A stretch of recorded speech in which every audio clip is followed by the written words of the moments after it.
যুক্তরাষ্ট্রের ফ্লোরিডা থেকে আমি শহীদুল ইসলাম তালুকদার। দর্শক, পৃথিবী তার আপন গতিতে ঘোরে, যদিও সাধারণের দৃষ্টিতে তা স্বাভাবিকভাবে দৃশ্যমান হয় না। তবে শীতের পরে শীত এবং গ্রীষ্মের পরে গ্রীষ্ম আসে, এটা তো বোঝাই যায়। যেমনি দিনের পরে দিন এবং রাতের পরে রাত, সেটা কিন্তু গুনে গুনে 12 ঘন্টা পর পরই আসে। তবে বিষয়টি একেবারেই প্রাকৃতিক, যেখানে কারো খবরদারি কাজ করে না।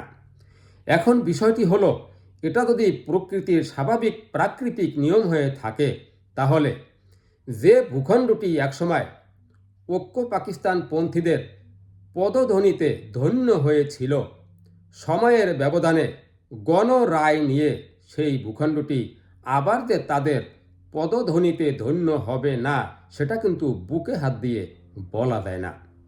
দর্শক, 1969-এর গণ আন্দোলনের মধ্য দিয়েই মূলত পশ্চিম পাকিস্তানের জনগণের সাথে পূর্ব পাকিস্তানের জনগণের রাজনৈতিক বিভাজন শুরু হয়েছিল। আজকে যেমন ঢাকা বিশ্ববিদ্যালয় বাংলাদেশের রাজনীতির সূতিকাগার, পাকিস্তান সময়েও পূর্ব পাকিস্তানে এতদ অঞ্চলের জনগণের জন্য ঢাকা বিশ্ববিদ্যালয়ের রাজনীতির সূতিকাগার ছিল। আর এখান থেকেই ঐক্য পাকিস্তানপন্থীদের পতন শুরু হয়েছিল।